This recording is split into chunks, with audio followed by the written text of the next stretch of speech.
दोस्तों, गवर्नमेंट हमसे अलग अलग तरीके से कई टाइप के टैक्स कलेक्ट करती है। इनमें मेनली दो कैटेगरी होती हैं, डायरेक्ट टैक्स और इनडायरेक्ट टैक्स।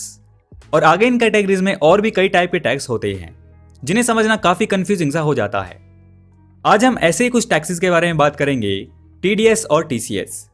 कई लोगों को तो ये लगता है कि ये दोनों सेम ही चीजें हैं, बट ऐसा नहीं है। इस वीडियो में हम बात करेंगे कि टीडीएस और टीसीएस क्या होता है और इनमें क्या डिफरेंस है। टीडीएस और टीसीएस इनडायरेक्ट टैक्स होते हैं जिसे गवर्नमेंट इसलिए लगाती है ताकि छोटे लेवल पे लोग इनकम टैक्स की चोरी ना कर पाएं। बस इन्हें लगाने का तरीका अलग अलग होता है। टीडीएस यानी टैक्स डिडक्टेड एट सोर्स उस टाइम लगाया जाता है जब कोई पर्सन कहीं से पेमेंट रिसीव करता है, लेकिन ये स्पेसिफिक जगहों पे लगाया जाता है, जैसे सैलरीज पे टैक्स स्लैब के अकॉर्डिंग, प्राइज मनी जो 10,000 से ऊपर होते हैं उन पे 30%, 50 लाख से ऊपर की प्रॉपर्टी की खरीदे पर 1%, एटसेट्रा।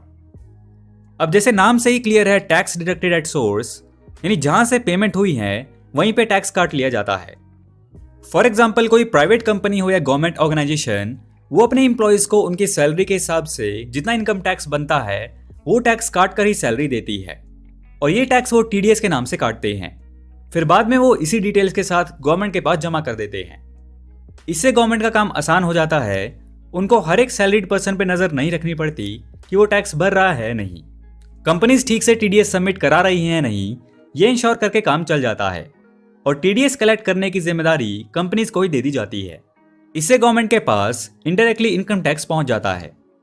सिमिलरली, जब कोई पर्सन 10,000 से ऊपर की प्राइज मनी जीतता है, फॉर एग्जाम्पल केबीसी में किसी ने 1 लाख रुपए जीते, तो उससे उसकी 70% अमाउंट ही मिलती है। बाकी 30% टीडीएस के तौर पे काट लिया जाता है और केबीसी ऑर्गेनाइजर्स उसे गवर्नमेंट को जमा कर देते हैं। ये तो हो गई टीडीएस की बात। आगे हम बात करेंगे टीसीएस के बारे में, और टीसीएस और टीडीएस में क्या डिफरेंस है इसकी भी बात करेंगे। दोस्तों, वीडियो में आगे बढ़ने से पहले कृपया मेरा channel Yadav digital solution hub को लाइक, शेयर और सब्सक्राइब करें और नया वीडियो पाने के लिए घंटी आइकॉन को दबाएं। अब बात करें टीसीएस यानी टैक्स कलेक्टेड एट सोर्स की, तो ये स्पेसिफिक सामान की खरीदी पे लगाया जाता है। जैसे तेंदू लीव्स पे 5%, अल्कोहल पे 1%, टिम्बर वुड पे 2.5%, टोल प्लाजा पार्किंग लॉट पे 2%, 10 लाख से ऊपर के व्हीकल परचेज पे 1%, एटसेट्रा।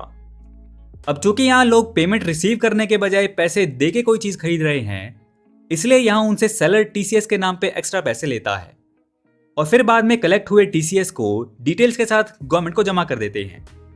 फॉर एग्जाम्पल, अगर आप 10 लाख से ऊपर की कार खरीदने जाते हैं, मान लो उसका एक्स शोरूम प्राइस 11 लाख रुपए है, तो कार डीलर आपसे 11 लाख का 1% यानी 11,000 रुपए एज टीसीएस चार्ज करते हैं, जिससे वो टोटल बिल अमाउंट में ऐड कर देते हैं।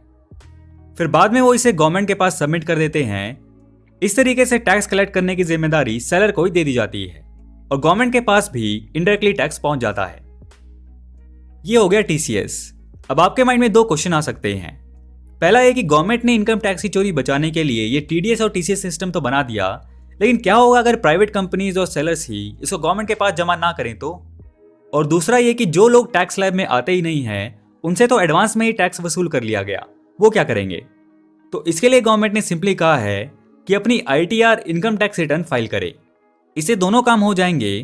पहला ये कि अगर कोई इनकम टैक्स स्लैब में नहीं आता है तो उसको अपने भरे हुए टीडीएस और टीसीएस का रिफंड मिल जाएगा, और अगर कोई टैक्स स्लैब में आता भी है तो उनके इनकम टैक्स में उन्हें भरा हुआ टीडीएस और टीसीएस माइनस हो जाएगा और उन्हें सिर्फ बचा हुआ इनकम टैक्स ही पे करना होगा।